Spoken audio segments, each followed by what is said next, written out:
रंजना सिंह सभी दर्शकों का हृदय से स्वागत करती हूँ। बड़ों को हाथ जोड़ के प्रणाम करती हूँ, छोटों को स्नेह भरा प्यार। आज मैं आप लोगों के लिए एक बहुत ही प्यारा और मनमोहक भगवान राम और माता सीता जी का विवाह गीत लेकर आए हैं। बहुत ही मनमोहक है और बहुत ही प्यारा है। आप लोग पूरा वीडियो वॉच कीजिएगा। इस गीत में ये उल्लेख हुआ है कि भगवान राम जब मिथिला जाते हैं तो सीता जी की सखियाँ उन्हें कैसे अपने प्रेम का आभास कराती हैं। इस गीत के माध्यम से हम और आप सुनेंगे और इस गीत का आनंद लेंगे। तो चलिए प्रस्तुत करती हूँ।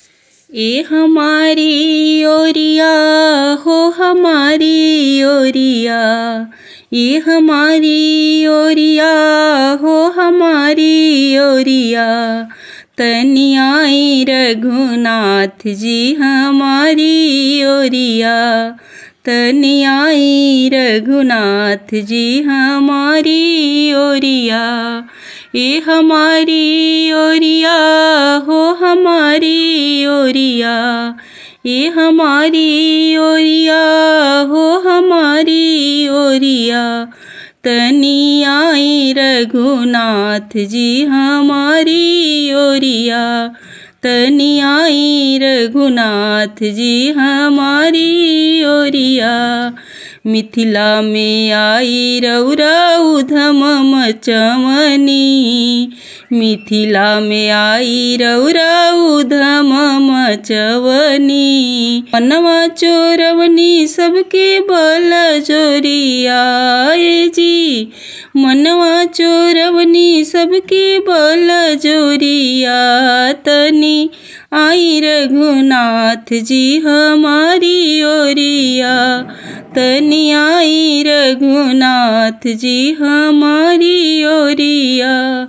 मिथिला में आई रौरा उधम मचवनी, मिथिला में आई रौरा उधम मचवनी, मनवा चोरवनी सबके बर जोरिया जी, मनवा चोरवनी सबके बर जोरिया, तनी आई रघुनाथ जी हमारी ओरिया, तनी आई रघुनाथ जी हमारी ओरिया।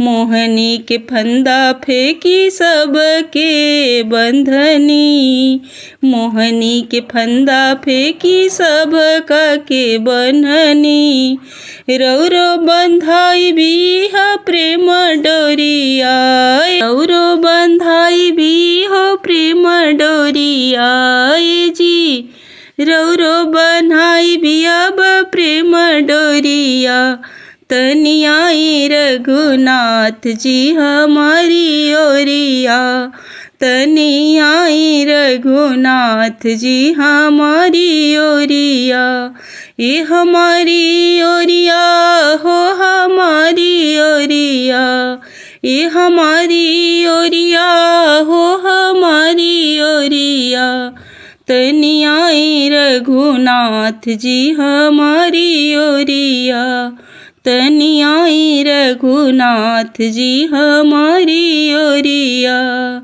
ऐसन बंधाई भी हवा छोड़वले ना छूटी, ऐसन बंधाई भी रौरा छोड़वले ना छूटी, ए जी कतनो मचाई भी रौरा झक झोरिया ए जी, कतनो मचाई बिरौरा झक झोरिया ए जी, कतनो मचाई बिरौरा झक झोरिया, तनी आई रघुनाथ जी हमारी ओरिया, तनी आई रघुनाथ जी हमारी ओरिया, ये हमारी ओरिया हो हमारी ओरिया, ये हमारी ओरिया हो हमारी ओरिया, तनी आई रघुनाथ जी हमारी ओरिया,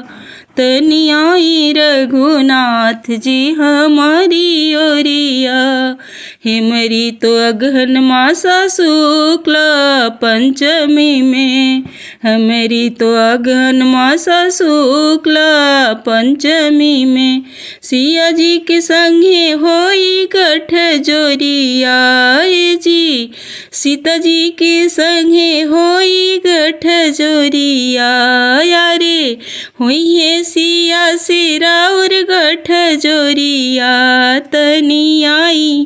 तनी आई रघुनाथ जी हमारी ओरिया, तनी आई रघुनाथ जी हमारी ओरिया, नारायण यही विधि से बनावे, नारायण यही विधि से बनाए, नारायण यही विधि से बनाए, ए जी जुग जुग जिए ले जुगल जोड़िया, ए जी जुग जुग जिए ले जुगल जोड़िया, तनी आई रघुनाथ जी हमारी ओरिया, तनी आई रघुनाथ जी हमारी ओरिया, तनी आई ना राम जी हमारी ओरिया, ये हमारी ओरिया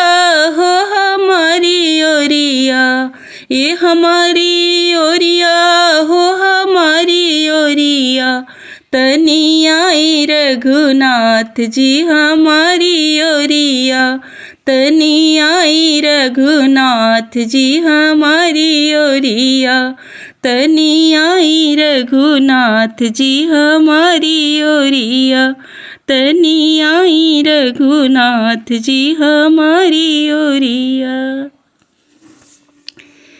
ये राम जी और सीता जी का विवाह गीत आप लोगों को कैसा लगा कमेंट बॉक्स में कमेंट करके ज़रूर बताइएगा। अगर आप लोगों को पसंद आया होगा तो वीडियो को लाइक कीजिएगा, शेयर कीजिएगा।